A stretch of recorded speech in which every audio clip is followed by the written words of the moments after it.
Hay un periódico extraño que solo se entrega a medianoche. Parte 3. Después de que llegó el segundo periódico el miércoles, decidí vigilarlo de cerca. Intenté tomar más fotos, pero parece que al intentar tomar la primera arruinó la cámara de mi celular. Estoy buscando arreglarlo. Dejé el segundo papel de medianoche en una mesa de trabajo y lo miré, observando cualquier cambio leve. Pasaron las horas. Mis ojos se volvieron pesados. El agotamiento pareció instalarse en cada célula de mi cuerpo, pesado como el plomo. Eran las 5 de la mañana, del jueves cuando empecé a verlo. Había partículas de humo negro saliendo de las páginas del periódico.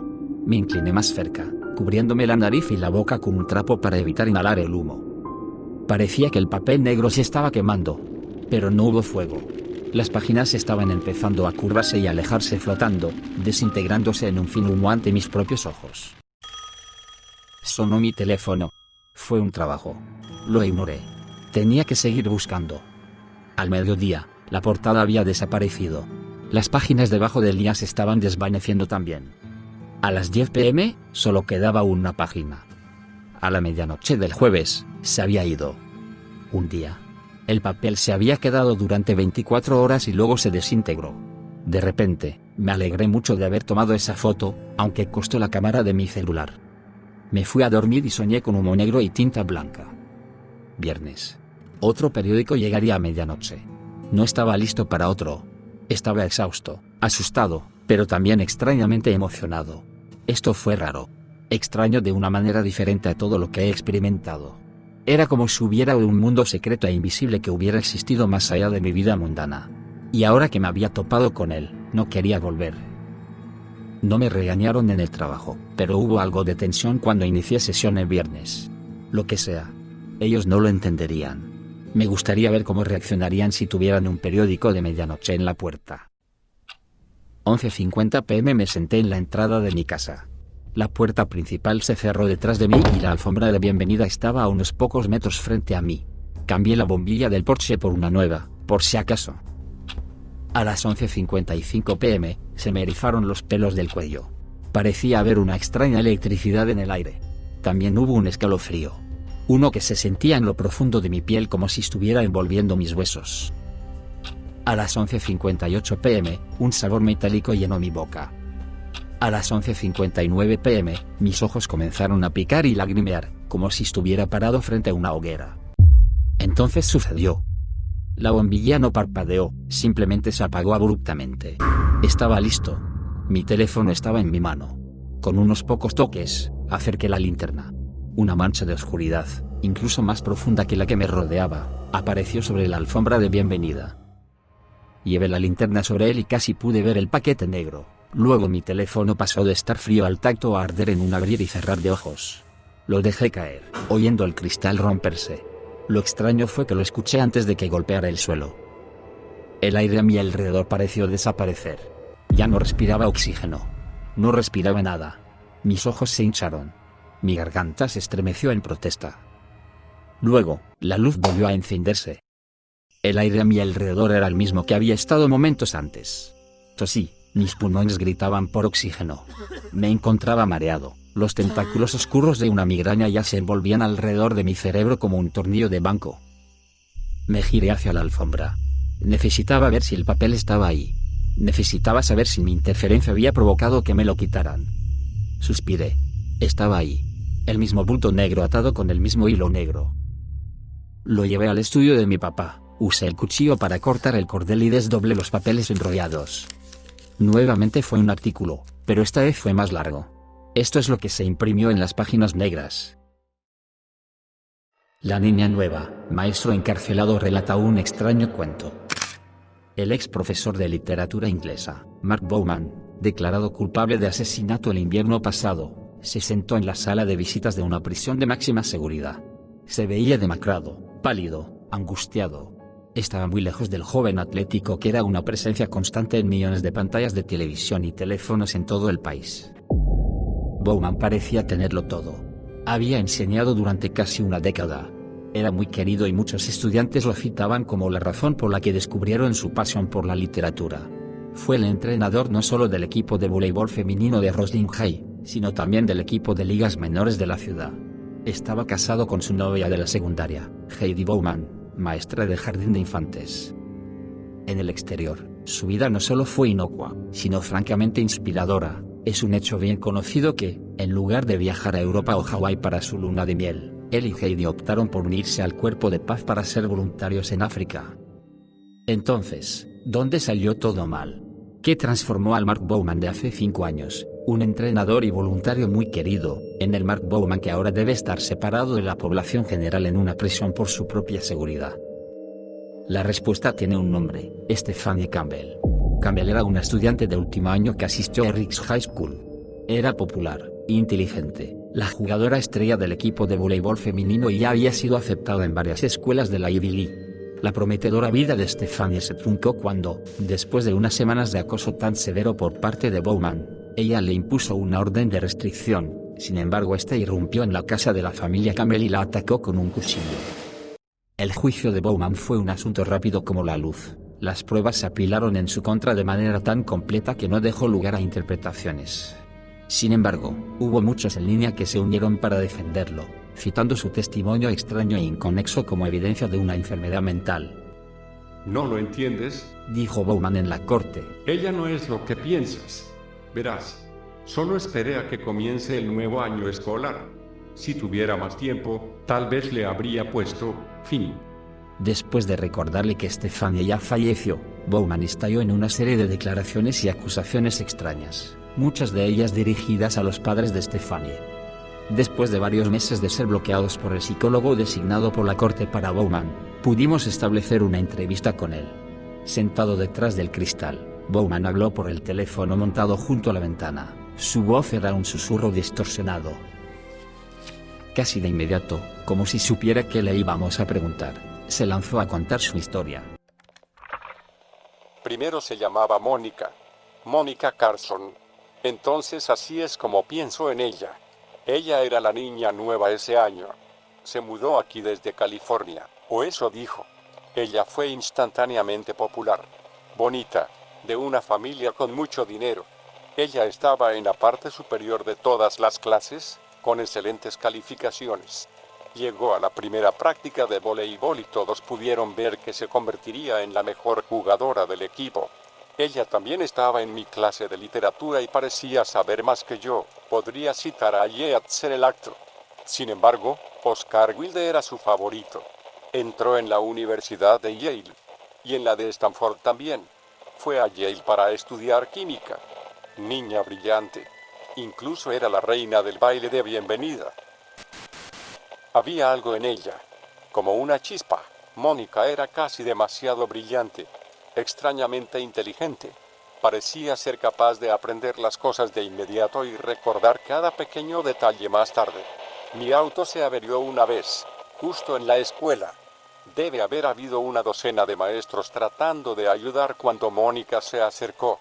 Miró el motor, se arremangó como un maldito mecánico y empezó a trabajar en él. Ella lo arregló. El coche arrancó de inmediato. Algunos profesores lloraron cuando se fue, diciendo que extrañarían escucharla reír en los pasillos. Ella causó una gran impresión, obviamente. No sé de sus padres. Creo que su mamá vino a la escuela 1 o 2 veces, vestida como si estuviera asistiendo a los Oscar o algo así, pero no la vimos después de eso, ni al padre, ni siquiera en la graduación. Mónica fue la mejor estudiante. Fue al año siguiente cuando las cosas se pusieron raras. El primer semestre acababa de comenzar cuando había una nueva niña en la escuela nuevamente. Su nombre era Natalie Creed. Ella se mudó aquí desde California. Ella fue instantáneamente popular, bonita, de una familia con mucho dinero. Ella estaba en la parte superior de todas las clases, con excelentes calificaciones. Llegó a la primera práctica de voleibol y todos pudieron ver que se convertiría en la mejor jugadora del equipo. Ella también estaba en mi clase de literatura y sabía más que yo. Podía citar a Shakespeare en el acto. Emily Dickinson era su favorita, y se parecía a Mónica. Todos le preguntaron si estaba relacionada con ella. Ella dijo que no, pero hubo rumores. Quizás era una prima o una hermana perdida. Sus padres tampoco vinieron a la escuela. Ella fue la mejor estudiante, la reina del baile también. Ingresó en Harvard y New York University. Estudió química en Harvard. Era extraño, todos lo decían, pero parecían olvidar de inmediato. Yo era del único que seguía diciendo lo extraño que era. Eso hizo que me miraran como si estuviera loco, o algo peor. Así que lo dejé pasar. El año siguiente, estábamos en un juego de voleibol en una escuela diferente, y allí estaba ella nuevamente. Su nombre ya no era Mónica ni Natalie, era Jennifer Cook. Ella era la mejor jugadora de ese equipo, mejor de lejos que nadie en el nuestro. Sabía que algo andaba mal, pero incluso preguntar por ella hacía que la gente me mirara como si estuviera enfermo. Hay suficientes historias sobre profesores que se obsesionan con uno de sus alumnos por las razones equivocadas. Pero no fue así conmigo. Se veía igual, actuaba igual, siempre elegía estudiar química. Así que, la seguí a casa. Y la casa era una de las más grandes de la ciudad y estamos en Long Island. No era la casa de Mónica, pero muy bien podría haberla sido. Entonces la vi, a ella, la mamá de Mónica. Cada vez tenía más sospechas, pero cuando le dije a mi esposa, ella me dijo que la estaba perdiendo con esas actitudes, que no podía seguir a nadie a casa, y mucho menos a una estudiante de secundaria, que yo era maestro, por el amor de Dios. Terminó el año y cuando empezó otro, fui a buscarla. Fui a todas las escuelas de la zona, y la encontré. Su nombre ahora era Stephanie Campbell. Se veía igual que Jennifer Cook, igual que Natalie Creed, igual que Mónica Carson. No era solo su apariencia, sonaba como ella, se movía como ella, jugaba voleibol como ella. La seguí a casa de nuevo. Era una casa diferente, pero la misma categoría impositiva. Esperé hasta el anochecer y luego me colé. Una ventana estaba abierta de par en par. No había fotos familiares en las paredes, solo arte. La casa estaba completamente amueblada, no era una casa falsa ni nada. Debían haberse mudado de verdad. Nadie estaba en casa todavía, así que miré por todas partes. Tenía que encontrar una explicación. La puerta del sótano estaba abierta. Allí se encontraba algo realmente extraño. Era como un maldito laboratorio. Había máquinas que ni siquiera podía reconocer, un congelador del tamaño de la pared con placas Petri congeladas y tubos de ensayo dentro. También había libros raros. Astronomía, ocultismo, demonología. Entonces ella se coló detrás de mí y todo quedó en silencio. Ella debe haberme golpeado con algo porque me desmayé. Me desperté en el hospital esposado a una camilla. La policía estaba allí, mi esposa no. Dijeron que Mónica, Stephanie, me estaba poniendo una orden de restricción, que la había estado siguiendo durante semanas. No parecían saber que había entrado. Tal vez ella no quería que lo supieran. Mi esposa no estaba en casa cuando regresé. Ella tampoco respondió a mis llamadas. Unas semanas más tarde, volví a la casa de Stephanie, alrededor de las 4 a.m. No sabía lo que iba a hacer, pero sabía que ella estaría dormida. Tal vez podría hacer que ella hablara de alguna manera. No estaba pensando con claridad. Irrumpí de nuevo, por la misma ventana. Bajé al sótano, y estaba vacío, totalmente vacío. Solo cemento desnudo y marcas de arrastre donde se habían sacado cosas. Estaba furioso. Ella estaba escondiendo cosas para hacerme ver peor. Casi podía imaginarla sacando esas cosas con una sonrisa condescendiente en su rostro. Subí las escaleras. Pensé que su habitación tenía que ser una de las más pequeñas, pero cuando abrí la puerta todo estaba mal. Era la habitación de los padres y había muy pocas cosas. Revisé la otra habitación pequeña, pero esta estaba completamente vacía. No había nada en las paredes, nada en el suelo alfombrado, nada en el armario. Solo quedaba el dormitorio principal. Pero, ¿por qué le darían el dormitorio principal a su hija? Abrí la puerta. Ella estaba de pie, esperándome, con una sonrisa en su rostro. Le pregunté quién era ella en realidad. Le dije que sabía que había estado en mi clase, en mi equipo de voleibol, en mi escuela. Ella solo dijo una cosa, y fue suficiente para perder el control. Esa no era yo. La sujeté de la muñeca y la conduje escaleras abajo. Iba a mostrarle el sótano, ¿ves? Pero salió mal. Ella era más rápida que yo, más fuerte que yo también. Forzó mis dedos a separarse y corrió hacia la cocina. Luego esperó junto a los cuchillos, como si me estuviera invitando a usar uno. Así que saqué uno. Ella sonrió de nuevo, así que la apuñalé. Entonces otra vez y otra vez. Todavía estaba sonriendo cuando apareció la policía. Más tarde, dijeron que ella los había llamado, que se había escapado unos momentos y los había llamado desde el baño. Pero era una mentira. Debe haberlos llamado antes de que yo subiera a su habitación. Sus padres estaban en el juicio, y ahí fue cuando lo supe. No parecían tristes, solo enfadados, como si hubiera roto uno de sus juguetes. Fueron los padres, ¿ves? Están detrás de esto. Debería haberlos esperado. Debería haberlos matado en su lugar. Bowman se puso frenético cuando la entrevista estaba llegando a su fin, como un náufrago viendo un barco desvanecerse en la distancia. Mira, tú decides. Ve a todas las escuelas secundarias de Long Island. Tienes que encontrarla. Ella estará ahí. Ella es rubia. Ojos azules. Debe estar a punto de graduarse de nuevo. Síguela a casa. Ve con los padres. Hazlos hablar. Tienes que averiguar por qué. Bowman fue encontrado en su celda unos días después. Se había mordido ambas muñecas. El daño fue tan severo que se desangró antes de llegar a la enfermería.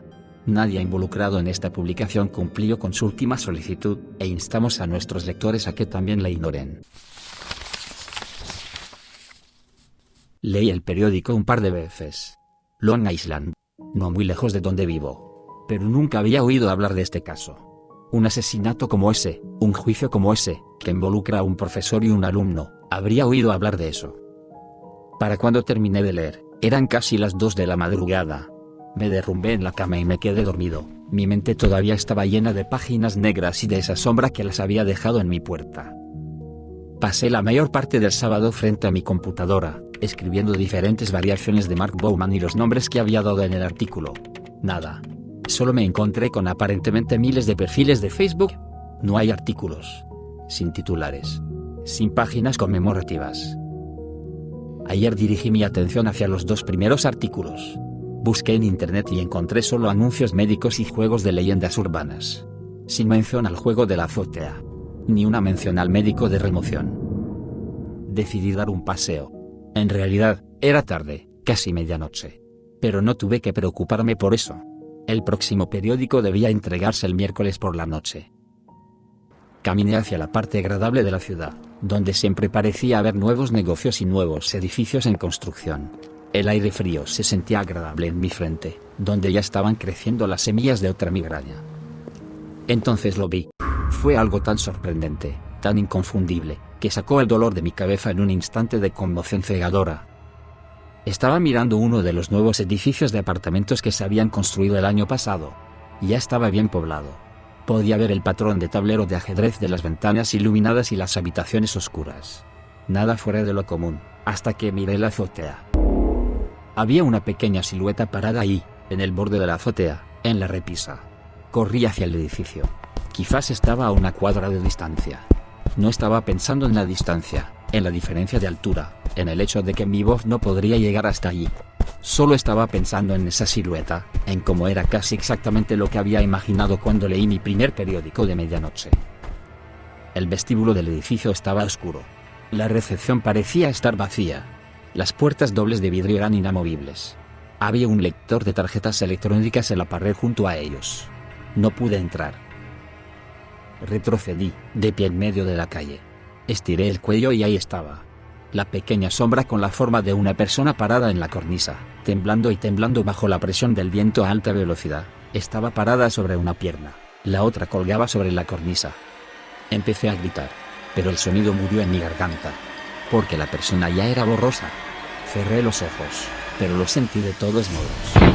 Lo sentí más que lo escuché. No fue solo una explosión. No fue solo una grieta.